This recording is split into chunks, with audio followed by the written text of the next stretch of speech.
Welcome to Archana's వంటిల్లు. ఈరోజు మనం కొబ్బరి వడ ఎలా చేసుకోవాలో చూద్దాం. ఫస్ట్ 2 కొబ్బరికాయలు తీసుకోవాలి. కొబ్బరి వడ చేసేటప్పుడు తురుముకుంటే చాలా టేస్టీగా వస్తాయి. కావాలంటే మిక్సీలో కూడా వేసుకోవచ్చు. ఇప్పుడు కొబ్బరి తురుము రెడీగా ఉంది. ఇప్పుడు శనగపప్పు 1 కప్ తీసుకొని నానపెట్టుకోవాలి. శనగపప్పుని కనీసం 1 అవర్ నుంచి 1½ అవర్ వరకు నానబెట్టుకోవాలి. తర్వాత బియ్యం ఒక 2 టేబుల్ స్పూన్స్ తీసుకొని ఒక 30 మినిట్స్ వరకు నానపెట్టుకోవాలి. నానపెట్టుకున్న తర్వాత మిక్సీ వేసుకోవాలి. ఫస్ట్ రైస్ మిక్సీ వేసుకున్నాక ఒక గిన్నెలోకి తీసుకోవాలి. నెక్స్ట్ అదే మిక్సీలో 6 మిరపకాయలు, ఒక చిన్న అల్లం ముక్క ముక్కలుగా కట్ చేసుకొని వేసుకోవాలి.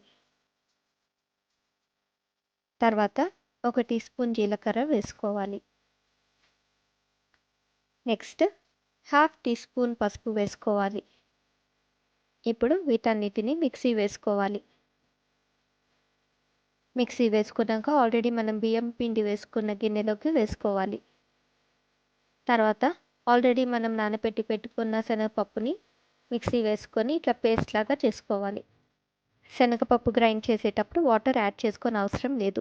ఇప్పుడు ఇది కూడా అదే గిన్నెలోకి వేసుకోవాలి.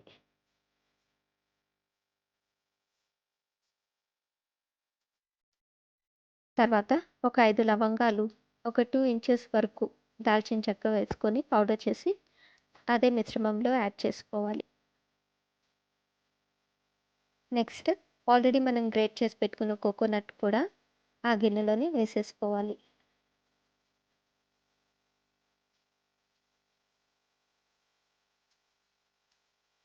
ఇప్పుడు ఇంగ్రీడియంట్స్ అన్నీ బాగా కలిసేంత వరకు మిక్స్ చేసుకోవాలి. మనం కలిపేటప్పుడు వాటర్ కానీ ఆయిల్ కానీ యాడ్ చేసుకొని అవసరం లేదు. శనగపప్పులో కానీ కోకోనట్లో కానీ ఉన్న వాటర్ సరిపోతుంది. ఇట్లా ముద్దలాగా అయిన తర్వాత పిండికి సరిపడినంత ఉప్పు వేసుకొని ఒకసారి కలుపుకోవాలి.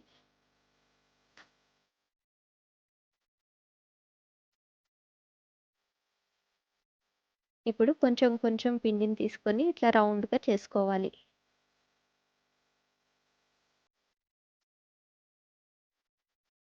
ఇట్లా రౌండ్గా చేసుకున్నాక ఈ రౌండ్ని లెఫ్ట్ హ్యాండ్లో పెట్టుకొని రైట్ హ్యాండ్తో ఒత్తుకోవాలి. రైట్ హ్యాండ్ ఒత్తేటప్పుడు ఇట్లా యూ షేప్లో కనుక పెట్టుకొని ఒత్తుకుంటే మధ్యలో ఏమో ఇట్లా లావుగా చుట్టూతో ఇట్లా పల్చగా వస్తుంది. చూసారా షేప్ ఎంత చక్కగా వచ్చిందో? అలానే మిగతావి కూడా చేసుకోవాలి.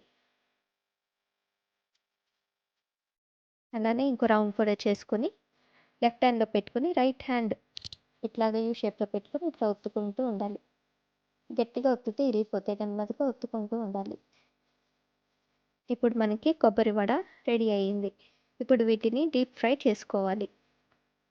డీప్ ఫ్రై చేసుకోవడానికి ఒక కళాయిలో ఆయిల్ పోసుకొని వేడి చేసుకోవాలి. ఆయిల్ వేడయిందో లేదో తెలుసుకోవాలంటే ఒక చిన్న పిండి ముద్ద ఆయిల్లో వేస్తే పైకి తేలుతుంది. ఇప్పుడు మనం ఒక్కొక్క వడ ఆయిల్లో నెమ్మదిగా వేసుకోవాలి. ఒక వడ వేసిన తర్వాత కొంచెం గ్యాప్ ఇచ్చి ఇంకో వడ వేసుకోవాలి. మనం ఇందులో కరెక్ట్ మెజర్మెంట్స్గా శనగపప్పు, బియ్యం అన్నీ వేసాం కాబట్టి బాగా బైండ్ అయ్యి ఇట్లా విడిపోకుండా వస్తాయి. ఈ వడ గోల్డెన్ బ్రౌన్ వచ్చేంత వరకు ఫ్రై చేసుకోవాలి. అంటే మీడియం ఫ్లేమ్లో కుక్ చేసుకోవాలి. సిమ్లో పెట్టి కనుక కుక్ చేస్తే ఆయిల్ పీల్చేస్తుంది కాబట్టి మీడియం ఫ్లేమ్ సరిపోతుంది.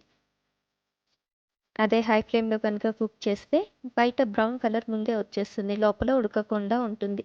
అందుకే మీడియం ఫ్లేమ్ సరిపోతుంది. చూసారా చక్కగా బ్రౌన్ కలర్ వచ్చేసింది. ఇప్పుడు మనం దీన్ని ఒక గిన్నెలోకి వేసుకోవాలి. తర్వాత అదే ఆయిల్లో ఇంకో రౌండ్ వడ వేసుకుందాం. వడ వేసుకునేటప్పుడు కొన్ని వడలు కళాయిలో వేసుకుంటే ఇరగకుండా వస్తాయి. అట్లా కాకుండా ఎక్కువ వడలు కనుక ఒకటేసారి వేసుకుంటే విరిగిపోతాయి.